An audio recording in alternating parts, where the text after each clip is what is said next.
Hello, good morning, students. Class 6. Take out your English literature books.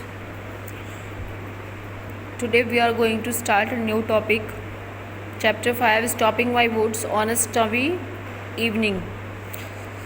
यानी कि जंगलों के द्वारा रोका गया, यानी कि पेड़ों के द्वारा रोका गया ऑन अ स्नोवी इवनिंग, यानी कि बर्फीली शाम में।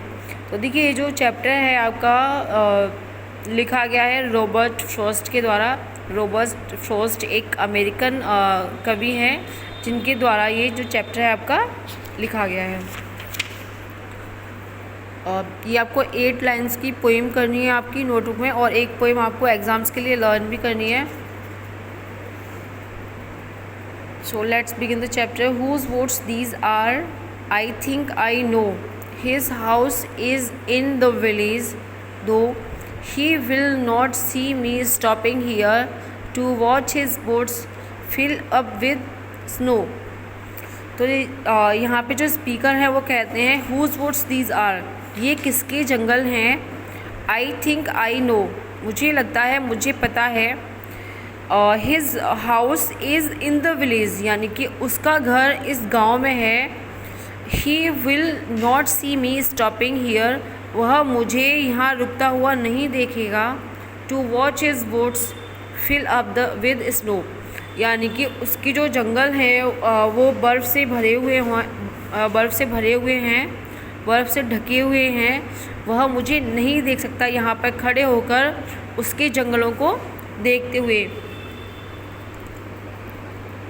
माई little horse must think it queer to stop without a farmhouse near Between the woods and frozen lake, the darkest evening of the year। तो देखिए जो मेरा घोड़ा है वह भी शायद यह सोच रहा है कि मैं यहाँ पर क्यों खड़ा हूँ, मैं यहाँ पर क्यों रुका हूँ। To stop without a farmhouse near, क्योंकि यहाँ पर हमारा फार्म हाउस नहीं है। Between the woods and frozen lake, जंगलों के बीच में, और मतलब यहाँ पर इतना ठंडा है कि जो झील है वो भी जमी हुई है। The darkest evening of the year, ऐसा लगता है कि जो इस शाम है वो साल की सबसे डार्केस्ट, यानी कि सबसे अंधेरी शाम हो। He gives his harness bells a shake, यानी कि वह जो घोड़े के गले में जो घंटी होती है, जो एक पट्टा पड़ा होता है जिससे कि घोड़े को कंट्रोल में किया जाता है, वह उन घंटियों को हिलाकर कह रहा है कि हम यहाँ पर क्यों रुके हैं, ये हमारा स्टॉप नहीं है, हमें यहाँ पर नहीं रुकना है। To ask if there is some mistake, वह शायद मुझसे यह पूछना चाहता है कि मैं गलती से यहाँ पर रुका हुआ हूँ, यानी कि मुझसे कोई गलती हुई है।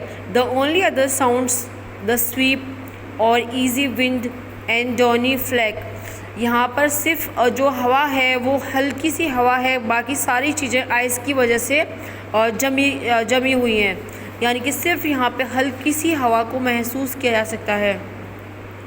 The woods are lovely dark and deep, but I have promises to keep and miles to go before I sleep, and miles to go before I sleep. तो देखिए यहाँ पे जो कवि हैं वो कहते हैं कि जंगल बहुत प्यारे हैं, डार्क एंड डीप, अंधेरा भी बहुत ही घना है। But I have promises to keep, यानी कि मुझे बहुत सारे प्रोमिसेस हैं, बहुत सारी रेस्पॉन्सिबिलिटीज़ हैं जो कि मुझे पूरी करनी है। तो देखिए and miles to go before I sleep, और मुझे सोने से पहले कई माइल्स चलना है।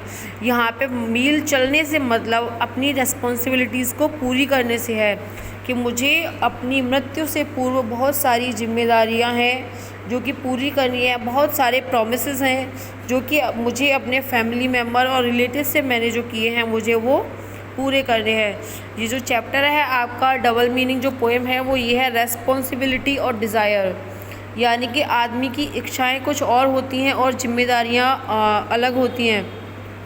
तो वो कवि यहाँ पे सिर्फ ये कहना चाहते हैं कि मुझे यहाँ पर जंगल में खड़े रहना अच्छा लग रहा है, लेकिन जो मेरी जिम्मेदारियाँ हैं वो मुझे यहाँ पर नहीं खड़े रहने दे रही। बट जो मेरी डिज़ायर है वो मुझे अट्रैक्ट कर रही है, लेकिन जिम्मेदारी मुझे कह रही हैं कि यहाँ से चलो, क्योंकि मुझे अभी बहुत सारी जिम्मेदारियाँ पूरी करनी है मृत्यु से पूर्व।